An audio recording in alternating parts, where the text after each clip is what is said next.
Good afternoon, everyone, and thank you for joining us for this session, the big agency model debate. We're going to examine the desire of many brands to have close relationships with a customer through new contracts with what were franchise dealers in some cases, now moving to agency of some form. Automotive retailers will have to carefully navigate the split between franchise and agency models in the years ahead, or in the months and years ahead. So this session will examine some of the benefits of agency, but also prompt some debate on the challenges it creates for the sector too. I'm delighted to be joined by Steve Young, Managing Director of the ICDP, Miles Trower from TLT Solicitors, who's the NFDA's retained legal advisor on and a font of all legal knowledge agency-wise, aren't you? Tony Patterson, Managing Director for Automotive and Mobility at WebHelp, and Nicole Melillo-Shaw, Managing Director of Volvo Car UK. So just as a scene setter, Steve, in a nutshell, what does agency change mean for the industry? Well, sometimes we do whole-day workshops on this, but I guess that's not what you're looking for. But in essence, it's very simple. The manufacturer is asking the dealer as an agent to perform tasks on their behalf. But actually, it's the manufacturer who sells the car, therefore the manufacturer who can set the pricing. There are quite tight restrictions in terms of what makes up agency. So when people talk about agency or genuine and non-genuine agency, what they're really talking about is agency and a modified franchise. So that's the first point maybe to note. Second one is it's never been done on the scale that the automotive industry is trying to do it. So you can't look to another industry for benchmarks. It's typically much smaller products or services that are being sold on agency. And maybe the third point, anticipating where we might go with all of this, is that it is not simply a contract change or a IT project. It's a change management project. Unfortunately, most of the manufacturers have neglected that, and that's where we're getting issues. Okay. Nicole, from your perspective, what's the attraction for manufacturers in taking this route? What are the desired outcomes, I guess? I think it's really important, particularly someone like me coming from a different background, to put the consumer at the centre of everything. And I think whilst wholesale is definitely not a broken model, I think it's about evolving that and having that omnichannel approach. And consumers in every other area shop in different ways. And I don't think automotive is any different. So what this direct model does is allow us to appeal to more people in a different way and make sure we're not pigeonholing and shoehorning people to shop in a way that maybe they don't want to, or maybe they want to use other touch points that haven't been as readily available previously. Some dealers might argue, well, if it's not broke, don't fix it. Yeah. What's your kind of thoughts around that?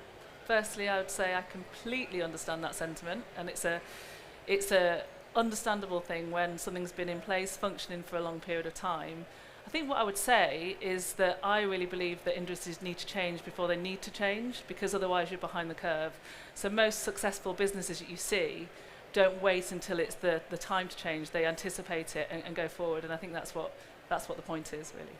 Okay. And Miles, the complexity of any franchise contract between a retailer and an OEM, have dealers come to this quite kind of open-eyed and understanding of some of the complexity of the arrangements, and how much of a challenge has it been for many of them to get around this, get their heads around it? I don't think you need to single out dealers, actually, Tim. I think it's quite a new venture for everyone. So there are various misconceptions about the model, even though fundamentally it's been one around for centuries. It's new to the automotive sector. It's based on, in our sector, two fairly simple principles, which is risk and control. And it involves really the retailer conceding much more control to the OEM but in return the OEM assuming significantly more risk. And there are various models in between that different OEMs are piloting, and it is about, to my mind, striking the right balance. So really the proof of the pudding will be in the eating. Does it result in more positive consumer engagement, more sales, and does it represent, at the end of the day, a fair deal between those that are actually at the coalface and the OEM? And what are your thoughts around retailers who argue that agency is the OEM trying to take some of the dealer's margin effectively by restricting some of the dealer activity, but ultimately a lot of OEMs have talked about a need to reduce cost in their distribution chain. Does it not make sense for them taking that step? I don't think that's controversial. I think anything you read, whether it's KPMG's report or PwC from years ago, the whole rationale around agency, apart from trying to establish a closer nexus with the consumer, is to remove cost from the supply chain. And one way of doing that is to reduce the distribution margin. But again, coming back to fairness, if you're doing that, there has to be a counterweight, and that counterweight is less risk, less investment. Okay.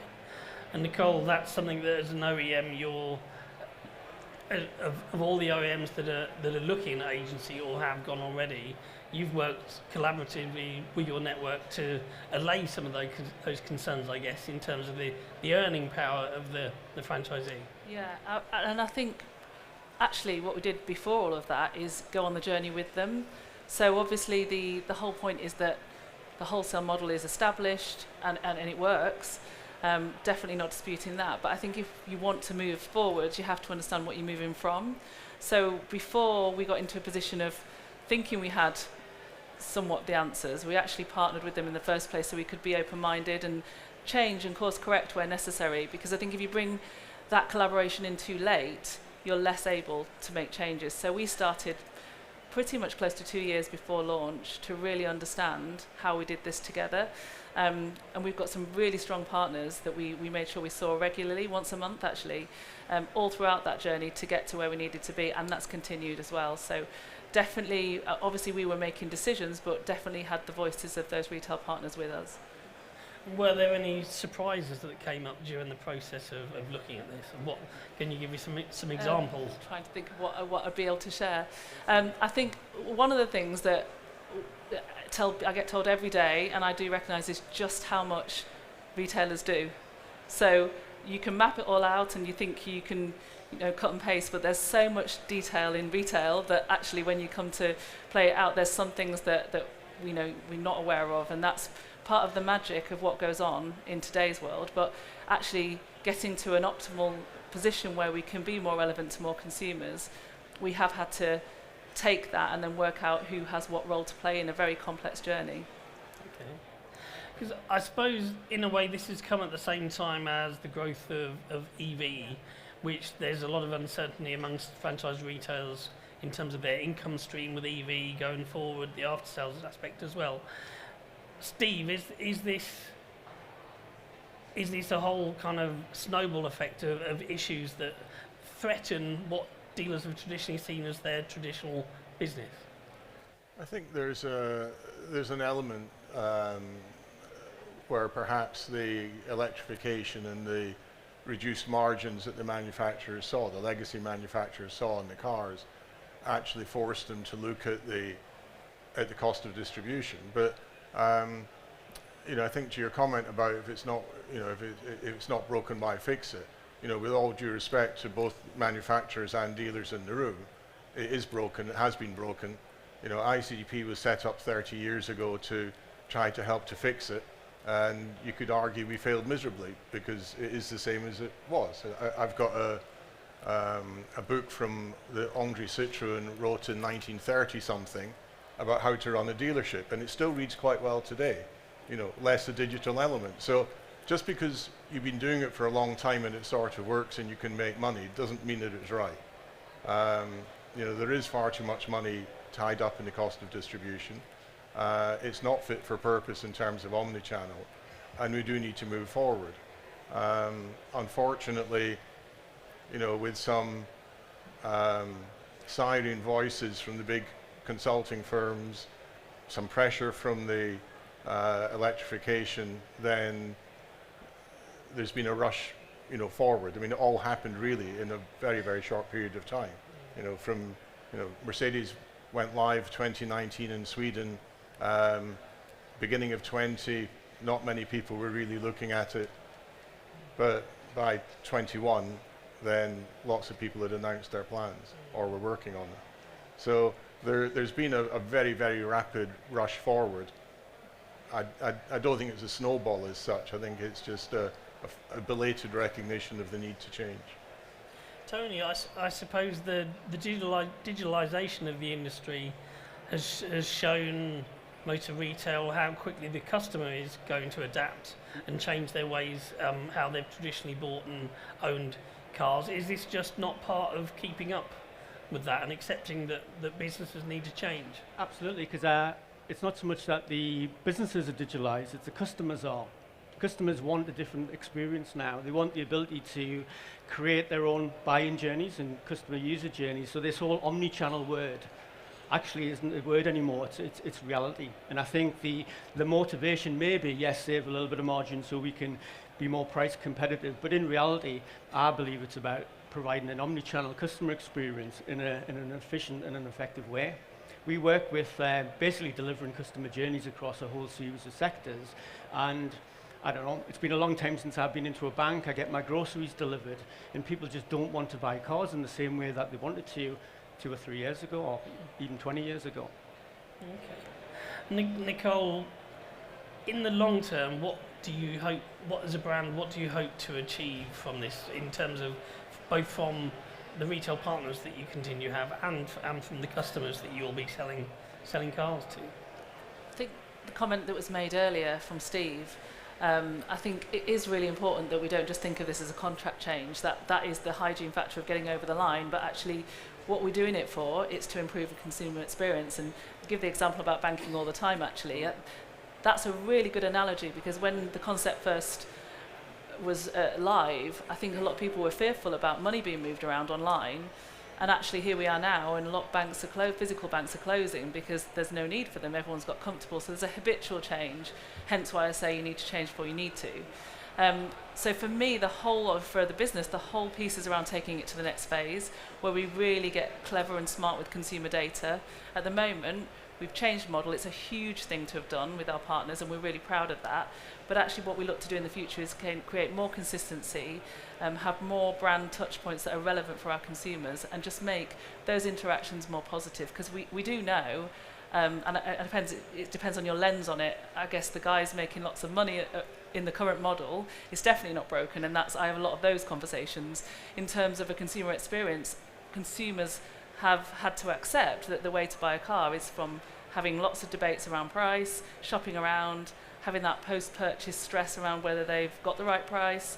So we have to ask ourselves, is that what we want in the future, when actually consumers are having more choice and more buying power than ever? So that's what I want to get to in terms of enhancing that experience. And I guess that consistency, OEMs have talked to me for years about wanting consistency in their networks. Yeah. And with franchise networks being composed of privately owned kind of businesses who are with freedom in those franchise contracts to do business with or use the margin how they see fit, there's inherent inconsistency. So are we going to see quite a change then in the future from the customer's perspective? They can go into any Volvo dealer in the country and kind of expect to get the same deal, the same offering, the same support, perhaps. Yeah. I think the price, I think that's a bit we all talk about, that will be consistent. I think what is different is around how those retail partners bring their brand to life within the Volvo franchise. So actually that's the bit where they'll succeed, because it will be differentiated by experience. So it won't be by price anymore. It will be around choosing based on who you want to interact and buy with. And that's the way it all works with the volume piece, is getting more people to come back to you, but not because you've offered a cheaper price, but because you've enhanced their experience. So there's an onus or an ability there then to really put your personalised stamp on that experience to help you differentiate yourself from other retailers. Exactly. Okay. Steve, you kind of mentioned it at the start of it, but there are kind of various different forms of agency or different levels that are being explored by different OEMs. Can you talk us through a few examples of that and the kind of implications for the retailers involved? Well, I think there's certain thresholds that you must cross in order for it to be genuine agency. So Miles talked about risk. So the dealer, an agent cannot take any commercial risk associated with the brand. So the only thing that's at risk is their time in the basic facility. So they're not supposed to do anything about spend any of their own money on brand marketing. They shouldn't be holding any stock. They shouldn't be spending money on product or brand related training and so on.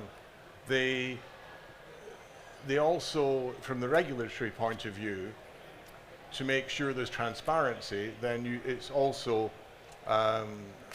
clearly not going to work if you're mixing models. If you haven't got complete transparency of the costs and the risks, then that's not going to qualify as agency either. So hence why Volkswagen from the off have said that their model with the BEVs is non-genuine agency. From a contractual point of view, it all works from what we've seen. But from the fact that the salesperson, the basic facility and so on could be used to sell a Golf or it could be used to sell an ID, then that means you haven't got that transparency. So, but if you meet those thresholds, then there's actually many different ways that you can do it. And by accident, we're sort of ending up in that place because and I'm looking sort of at a European and to some extent sort of global perspective.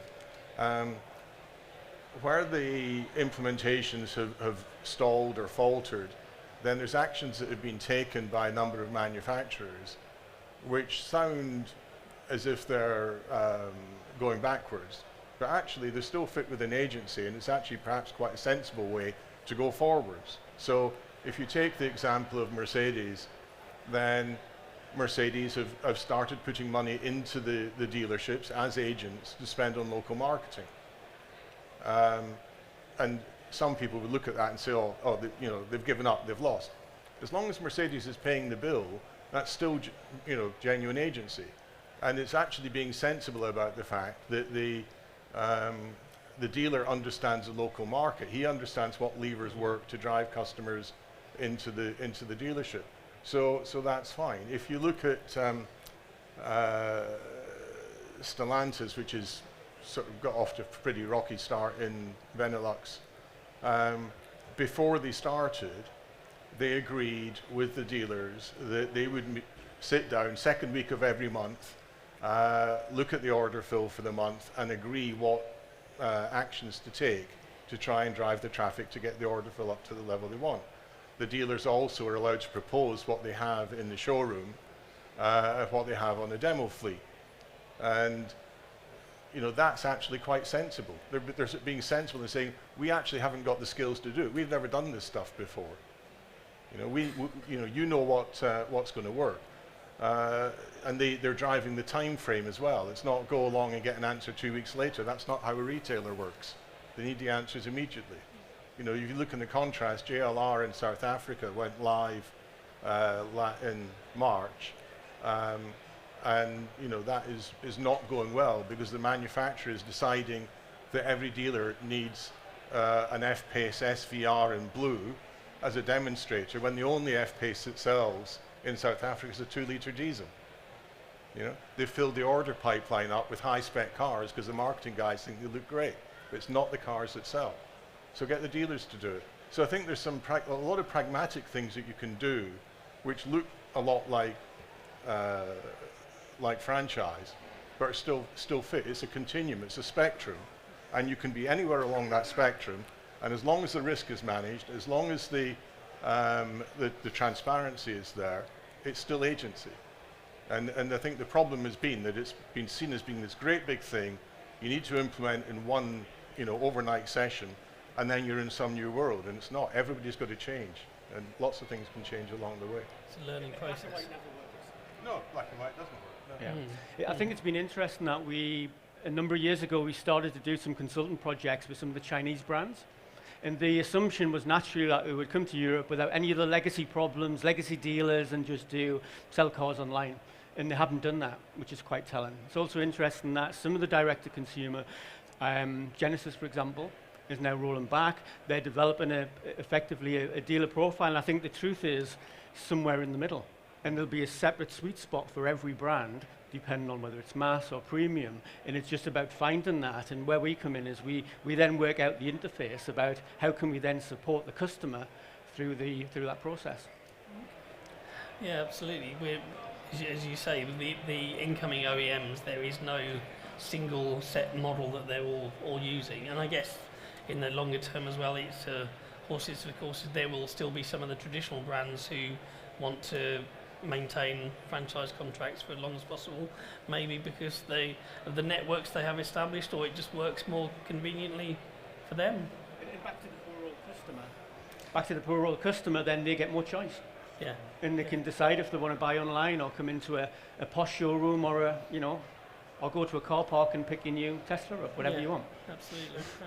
As a manufacturer, you have to commit to delivering all the retail activities, either directly or through businesses like Tony's, and that's not for all manufacturers. If you take a Suzuki, where Dale's been really absolutely crystal clear that Suzuki will not go agency, and so have some of his peers in the other markets, makes absolute sense for Suzuki. Suzuki don't even have a European headquarters. We deal with Suzuki in Hamamatsu in Japan. We don't deal with Suzuki in Europe. And why? They're just not equipped and have no desires culturally against them to take on a central resource that would make them retailers. They're wholesalers and proud of it and very good at it. Absolutely. One thing you said earlier, Nicole, I just want to pick up on.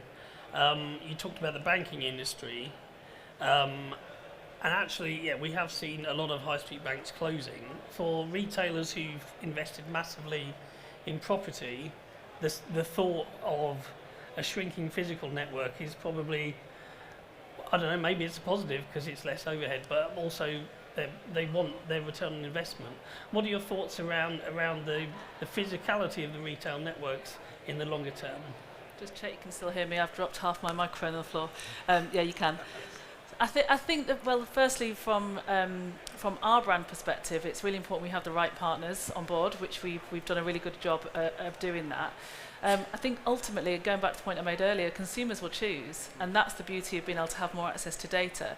If we've got retail outlets that are not being visited and not being used, then that answers the question. I think going back to delighting consumers and having that experience, we know people will travel for a better experience. So now that we'll have more access to data and we'll understand just across the omnichannel piece how consumers are interacting with our brand, we can make the appropriate decisions. And that's clearly what the banking industry have done as well. So you don't close something down that's successful and working and busy, do you? So I think that will be the proof. Miles, do you think over time this potentially simplifies the dealer's role and kind of perhaps enables them to focus on that complete kind of in front of them kind of customer experience? Yes, it does to some extent. I mean, from a commercial and a regulatory risk perspective, it's probably better in many ways for dealers to be agents. If you look at the horizon and you see what's sort of on the stocks, next year, next autumn, we'll see the implementation of the Digital Markets and Competition and Consumer Act, and that's probably the most significant change in consumer protection law in this country in the last 40 years. And that is going to be a sort of a steroid shot in the arm for the enforcer, the CMA. So what we will see is much more vigorous enforcement of consumer protection rules. We will see very significant fines. The regulator will be getting fining powers equivalent to what they have under competition rules, so 10% of global turnover, as well as very extensive investigatory powers. They're also expanding the range of behaviours that can be investigated for breaches of consumer protection rules. In that scenario, with that on the horizon, you would probably feel more comfortable being the agent for an OEM where the OEM is on the hook rather than as an independent retailer. So arguably, no doubt there will be attempts to delegate some of that risk back. There always is. But yeah, arguably it is simpler from a consumer interface perspective. The difficulty that many dealers will have where you have a non-genuine agency model, or as someone put it to me, a pretend agency model, and I don't say that as a pejorative term, it's just doesn't meet the relevant criteria, is that you have to try and set your business up to address lots of different facets where you are close to being a retailer but not quite. But you don't have the same control, you don't have the same agility to adapt your business necessarily to local market changes. If a manufacturer can achieve that transition and maintain that agility, then I think it should be quite successful, provided the figures stack up and the commissions and the margins are fair, and not too much is put into discretionary margin where the dealer no longer has the same level of control in determining how it hits and exceeds certain sales targets. But there's a lot of moving parts, so we'll see. Will agency have implications over time for the used car aspect of a franchise dealership and after sales, I guess, further out? Who's got thoughts on that? Yeah, because I think it's not all doom and gloom for dealers. I think most dealers are now actually automotive retailers. They've got a lot of the tools in place. They're highly effective local marketing experts. All that's happening is actually their proposition needs to change. And if it's going to change away from new cars, where's it going to go? Definitely use, expand after sales, maybe sell some charging, sell some coffee. Who knows what they're going to do, but it needs to evolve. Yeah, I think that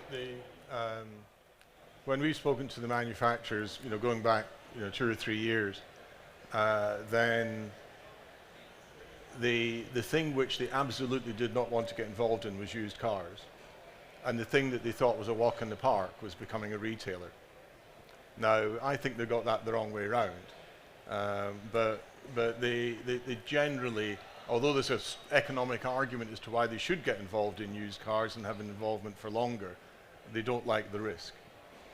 It's not in the part of the mindset. But I think there'll be some marginal impact because more cars sold with manufacturer finance means more cars coming back under the manufacturer control for remarketing, and more cars being sold with the manufacturer service plan with the margins that are associated with that.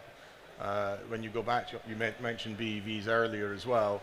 If you've got BEVs, at least for some period to come, which are coming off a lease at 3 years, and there's not a retail demand for them, and the manufacturer absolutely has to protect the RVs, then I think you'll find they'll get involved in used car leasing at 3 years old as well. So I think there'll be an impact, but in the end of the day, it is those are the parts of the business the dealer has control over, and they should absolutely push that as hard as they can. It's the thing which, at least for a while, the manufacturers aren't going to get involved in. We are starting to see some manufacturers, though, talk about second life, third life. Kind of Toyota now has part of its Burnaston site geared up to refurbish cars that it will then kind of put out on lease again, I guess, through Toyota Financial Services. So that is something that some brands are certainly showing a lot more interest in as an opportunity going forward. Yeah, but they don't have, we've said they don't have skills in retail generally, they don't have skills in used cars either. And so what you find, and I've had this from people in Toyota, but I've also seen it at Renault in France with their big refactory. They over-prepare the cars, they don't do it efficiently, the big dealer groups do it far better than the manufacturers.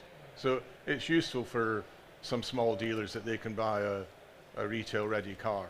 But I think what will drive involvement in older cars will be protecting RVs on EVs more than anything else. Nicole, did the used car operation come up in your conversation with the network around agency, with the sales that Volvo has grown over the last numerous years now? Used cars is such a crucial part of the business for them. You're making me nervous now where you're going with this. Got to be careful what I say. What I would say is a couple of things. That, to your point, there's things that OEMs are skilled at scale, and there's things that retailers are skilled at scale, and I think sometimes those things don't cross and they shouldn't cross.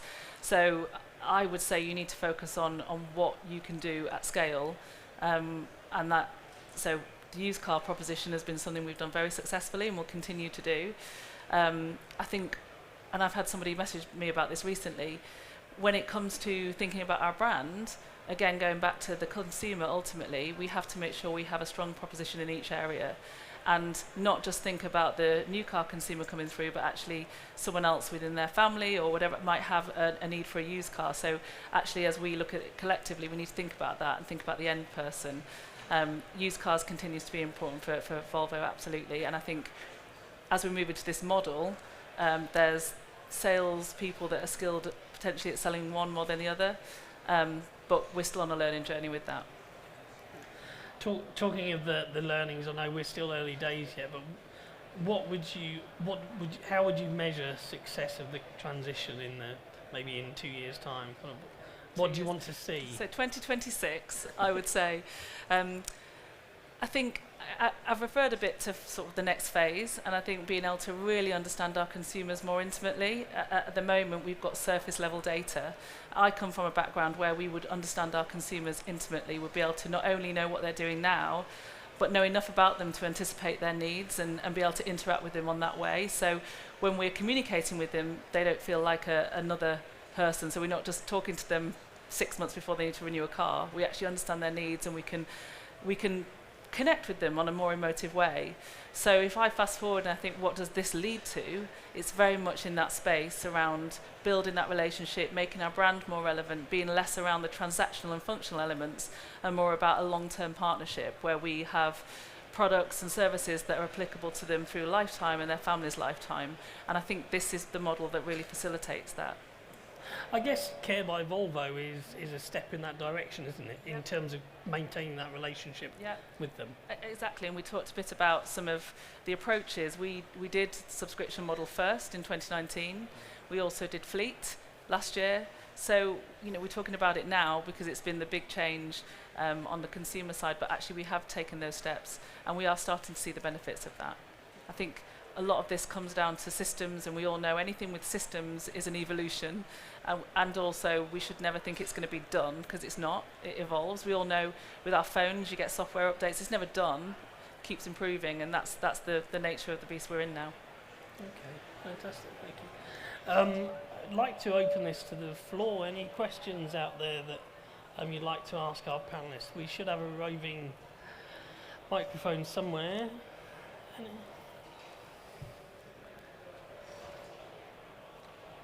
Anyone?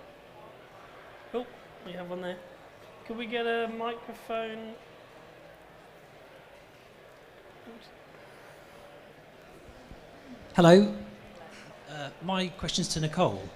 Could I ask what's happened in terms of your lead funnel, so your conversion of leads from when it was dealer to how you are now, and you're obviously seeing those leads come in, what are you converting, more or less?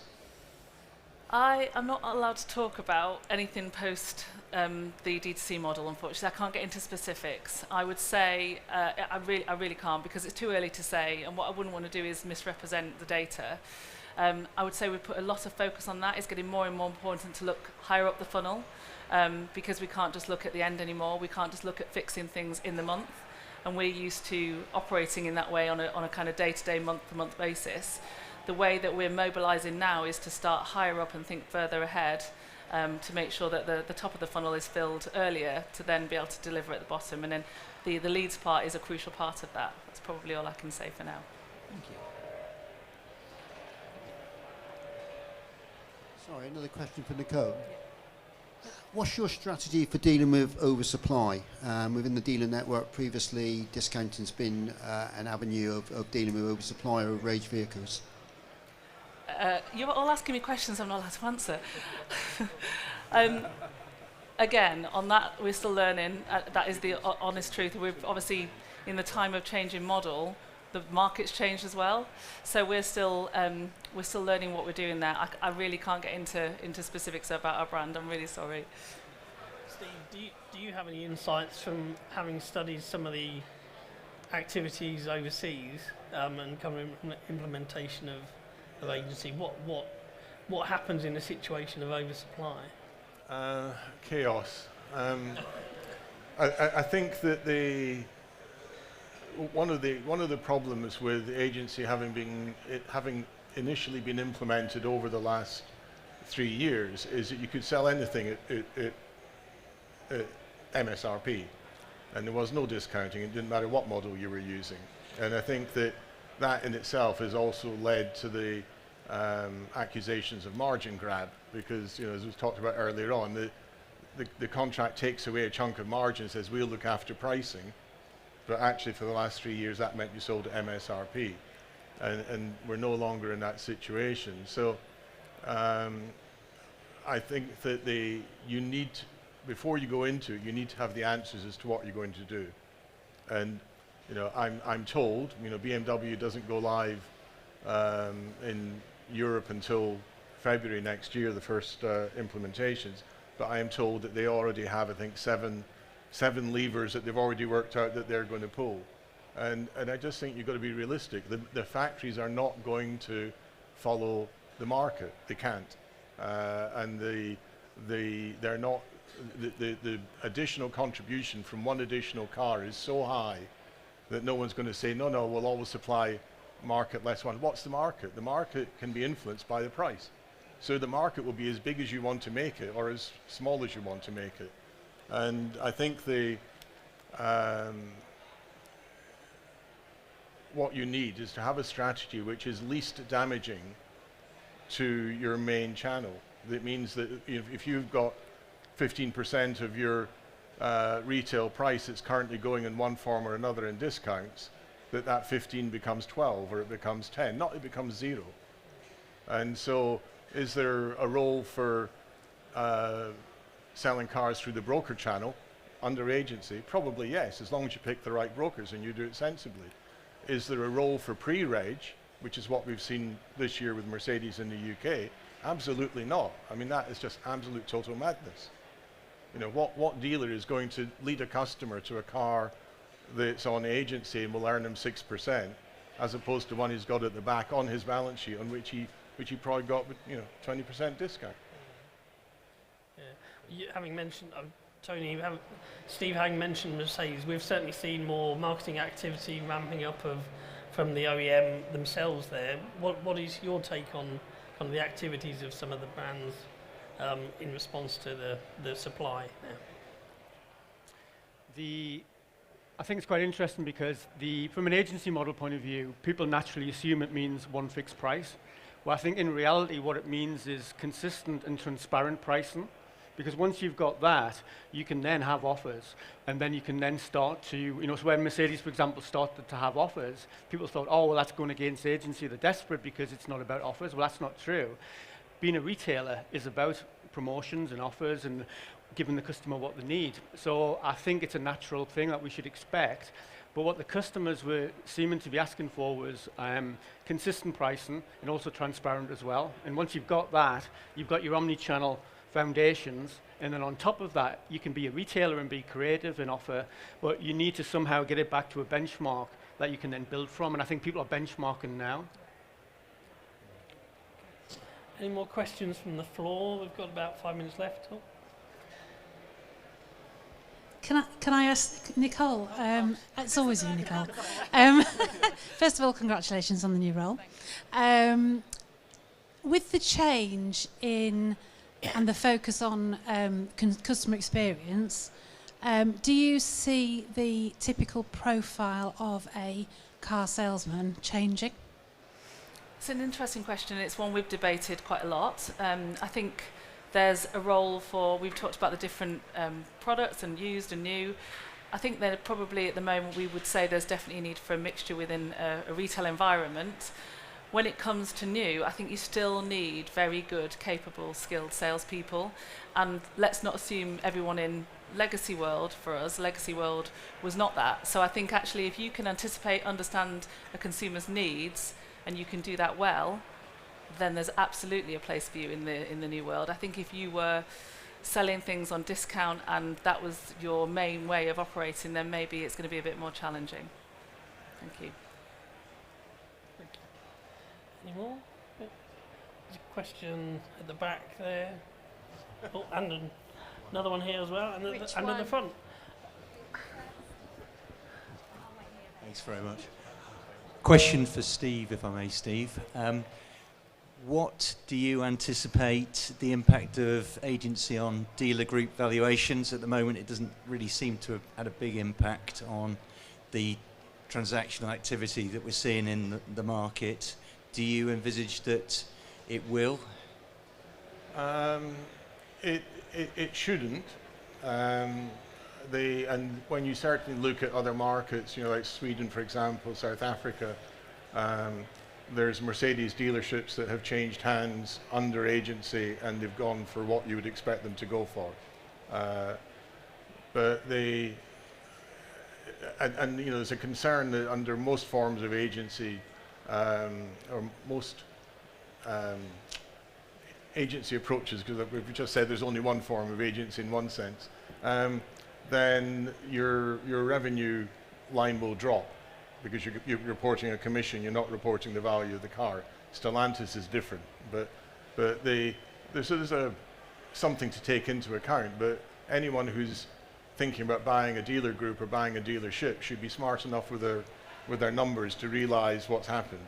And so that's more of a psychological thing than a real risk, I believe. But there's no question that if a brand got agency wrong, then that would have an effect. Not because it's agency, but just because that brand, in terms of its profit potential, becomes less attractive than perhaps it once was. Okay. Thank you, Steve. And gentleman at the back. Hi, sorry Nicole, no respite. If you could go back to the drawing board with Volvo and plan for the agency model again, what key learning would you take out from going live that you wish you knew in the planning process that's maybe come and reared its head? I suspect the answer is you can't tell me. I can navigate around that one. Thank you for the question. I think it's a good one. And we've been doing a lot of this because it's important to keep going forward, but look in hindsight as well. First thing is, just don't underestimate change.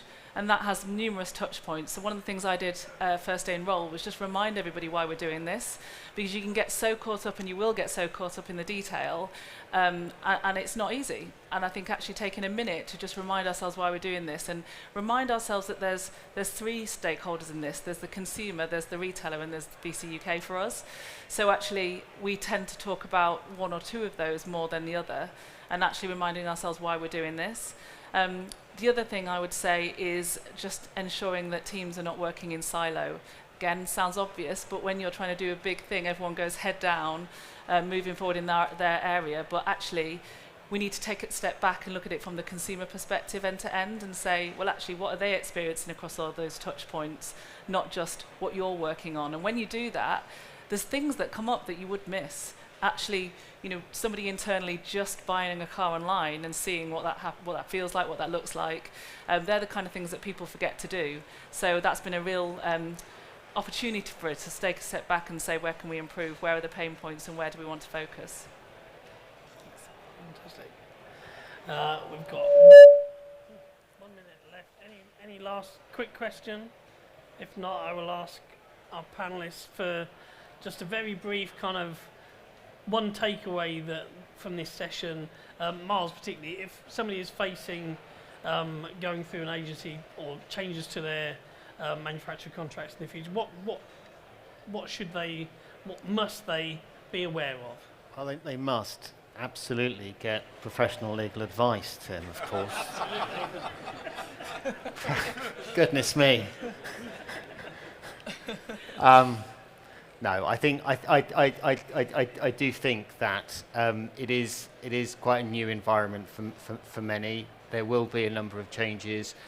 I'm not entirely convinced that it won't have an impact on valuations. I think the way we do it in the UK and across the channel is quite different. The agency model is more well developed in other, well, in EU member states, France particularly, and there's a whole wealth of case law in those member states which indicate how goodwill and other things should be valued in the context of an agency business. We don't have the same thing here. Professional valuation is going to be very important. But yes, you know, approach it with caution, verging on suspicion, but don't completely close your mind to it. Would you concur with that? What's your take? Yeah, I would. I would say that, and obviously looking at the audience today, it's important to remember that although everyone's coming from potentially different perspectives, you do ultimately win and lose together. So actually finding those ways forward as a team is really important. Go back to your earlier question around collaboration. It's not just a word, it is a behaviour, and how you have to really be focused on doing that with the right people, and you have to be eyes wide open, ears wide open, otherwise you're not going to be able to navigate through what is a really, really challenging but rewarding time. And obviously what are we now, 5 or 6 months off out of the blocks. We're still learning, we're still refining, it's never done, but I'm confident that our retail partners are on board with us, are really focused on it for the good and the winning together. Fantastic, thank you. Tony, your takeaway? My big kind of request would be to think it's not a question of if, but when, or when, it's a question of how. So focus on what you're going to do about it. Challenge yourself. Are you an automotive retailer? In which case, aspire to be a true omni-channel retailer in everything that that entails. Make sure that you've got the ability to change your organization, not just listen to the customer. And finally, if you've done all that, decided it's not worth it or you don't want to and you just want to be a dealer, then it's not going to be around too long to survive there. Okay. And Steve, your final thoughts? Yeah, I think I would sort of echo all the comments that have been made. The reason why I believe agency would be good is because if it's applied properly, then it will make the manufacturers directly responsible for the results of the malpractices that we have traditionally seen, you know, in terms of the push model and so on. So I would like to see agency happen. I think it would make the manufacturers better, but I think that the dealers in general have been too complacent in just accepting what they're being told rather than actually getting properly engaged and potentially coming up with a more phased implementation model. There's nothing wrong with the fundamental principles of agency. The issues that we're seeing in basically all of the implementations today are around how it's been implemented. And so I would say to the dealers, any dealer, focus on that, get engaged, and accept it's going to happen, but work out what the best way is for it to happen for all parties, including the customer. Work hard and collaborate for the execution. Fantastic. So I'm afraid we're out of time there. Please join me in thanking all our panelists for their insights this afternoon.